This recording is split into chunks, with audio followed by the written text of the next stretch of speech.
Qul ud'ullaha wa'idur rahman ayyaman tad'u falahul asmaul husna.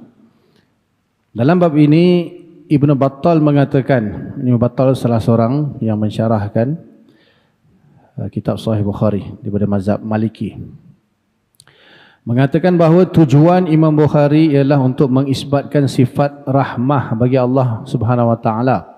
Ini dikuatkan dengan hadis-hadis yang diriwayatkan oleh Imam Bukhari yang menyebutkan tentang sifat rahmah. Ada juga berpendapat yang mengatakan bahawa tujuan Imam Bukhari ialah untuk menyatakan bahawa sesungguhnya Allah Subhanahu wa taala memiliki sifat-sifat yang diwakili oleh nama-namanya, sekaligus menolak pendapat golongan Mu'attilah, yakni yang menafikan sifat seperti Mu'tazilah. Begitu juga untuk mengenal Allah Subhanahu wa taala adalah melalui sifat-sifatnya yang dinyatakan oleh Al-Quran dan hadis-hadis yang sahih.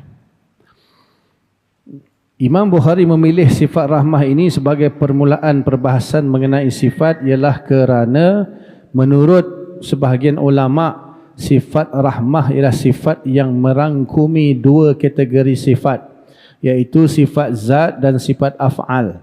Makna sifat rahmah yang layak bagi Allah Subhanahu wa taala menurut para ulama ialah iradatul in'am, berkehendak untuk memberi nikmat, dan atau iradatul ihsan, iaitu kehendak Allah Taala untuk memberi nikmat atau kebaikan kepada hamba-hambanya yang kembali kepada sifat zat, iaitu sifat iradah, dan perlaksanaannya kembali kepada sifat af'al.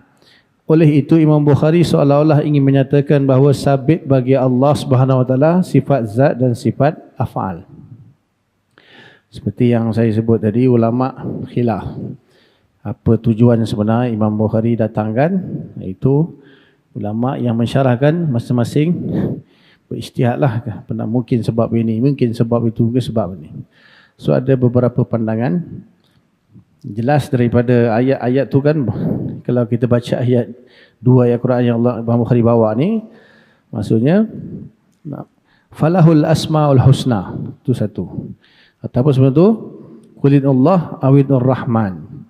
Ibnu Battal kata nak isbat sifat rahmat, pendapat dia, tapi ulama lain mengatakan dia mestilah, Imam Bukhari kan dia punya strategi, struktur dia tu, dia takkan terus terjun kepada benda furuk.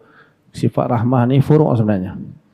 Jadi jelas zahirnya nak mengisbatkan bagi Allah itu Asmaul Husna, dan nama-nama Allah tu mewakili sifat-sifat dia.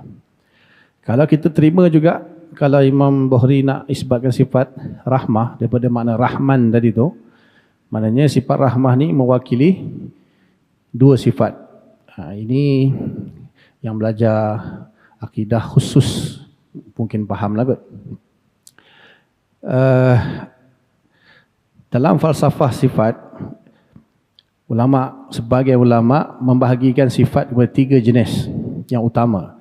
Pertama, sifat yang hakiki, yang asli, yang sebenarnya lah. Yang kedua, sifat salbi, penafian. Penafian, sifat yang menafikan perkara yang tidak layak bagi Allah, qidam, baqa dan sebagainya. Yang ketiga, sifat i'tibari. Dia bukan wujudi hakiki, dia hanya sebagai i'tibar saja. Contoh sifat maknawiyah, sifat af'al. Ini tiga asas.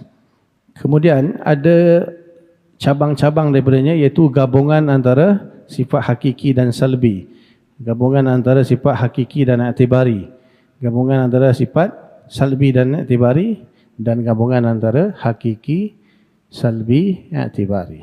Itu 7 jenis sifat. 3 asal, 4 lagi cabangan, cantuman, gabungan. So sifat rahmah ni masuk dalam kategori sifat yang murakkab bainal hakiki wal i'tibari. Sifat asas dengan sifat cabang dia, sifat i'tibari, iaitu kalau lihat dari sudut asalnya kembali kepada sifat iradah, iaitu iradatul in'am atau ihsan. Kalau lihat kepada ghayah atau samaratus sifat, hasil daripada sifat itu ialah pelaksanaan pemberian nikmat itu, iaitu af'al Allah. So al-mun'im, al-muhsin, ini sifat af'al. kembali kepada sifat iradah dan kudrah. Seolah-olah begitulah.